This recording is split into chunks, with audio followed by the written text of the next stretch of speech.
The multiplayer side of Halo has always been a little bit more fast and loose.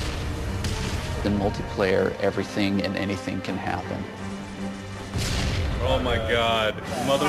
Oh. We need to be either as good as Halo 2, and obviously that is our bar, is as at least as good, better as Halo be better. Enjoy your walk back to the beach. While you're working on the project, the bar is sort of a moving target. It can be intimidating for sure. Typically my morning starts with me weeping at my desk for about 30 minutes, and then I get to work.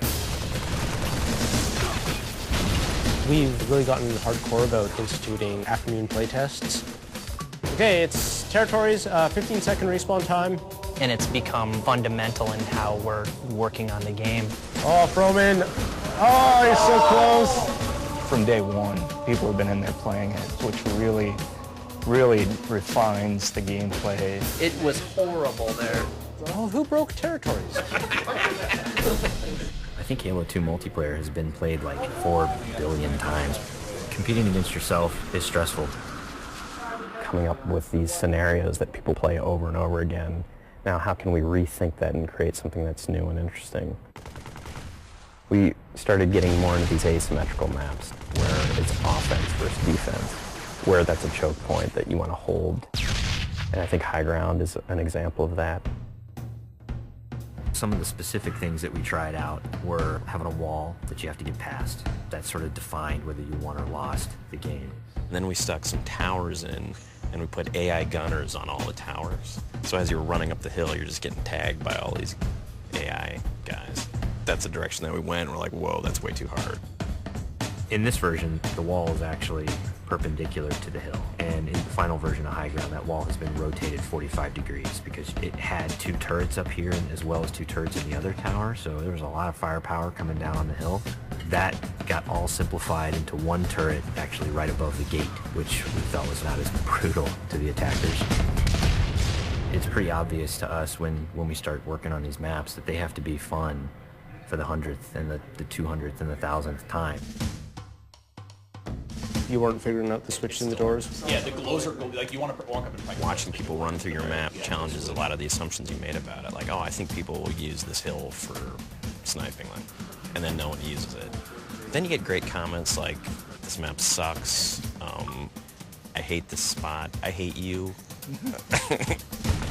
A lot of the time that we spend on these levels are in the details, making sure that the run to a weapon is equal for different areas, getting the distances right for flag captures. Because we make such an effort to place titled objects in a level, like the waterfall, the bridge, the porta potty, people can say the flag is down by the porta potty. That immediately helps with that social aspect. Don't tell them about the porta potty.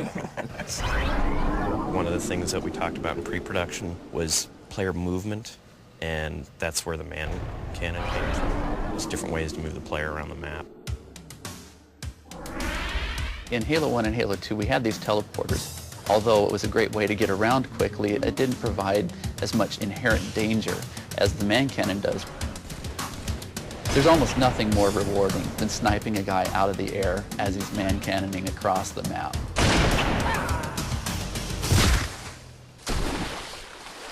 Whatever weapon that you start off every round with is going to really affect the decisions you make.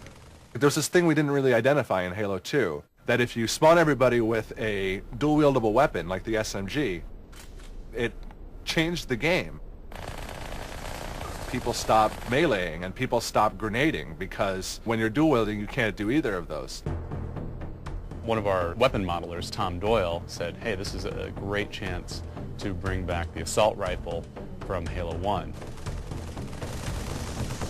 The assault rifle's design language really works well with the Master Chief. It has such a unique kind of silhouette and look to it that we really didn't want to change with what is already a Halo canon. But in terms of design and gameplay, it's been adjusted pretty considerably. The weapon has a kind of a shallow clip, so it came down to how best do I use my melee attack, or how best do I use my grenades in order to tip that fight a little bit over in my favor. The assault rifle works really well with the golden three things of Halo, which are weapons, grenades, and melee. The different kind of weapons that you get to use now, the way that they're balanced against each other, the way the weapons are placed on a map, it brings a certain something to the map that just makes it play right. You have a situation which is very common, two guys get into a fight. Is there a way to mix that up? Say you start getting hit by a battle rifle from behind. Let's say you have a bubble shield, you drop it, all of a sudden you're completely shielded from this guy who is firing on you. Or you have a trip mine and you realize a warthog is barreling towards you. You deploy the trip mine at the last second. And yes, you die, but you take out those damn bastards that just ran you over. When you are done as a group playing together, the first thing you want to do is talk about it. Every game you play, you're going to be having a save film that you can stop time, shift camera angles, re-watch them. Oh, look at that! No sucks! I think being able to share it with your friends makes the smack talk even more powerful because it's not just, oh, I just shot you in the head from across the map. It's, I just shot you in the head and let's watch it in slow-mo. It's really going to help people improve their play if they can see it from the enemy's perspectives. You'll be able to watch where they go, what weapons they pick up, in what order.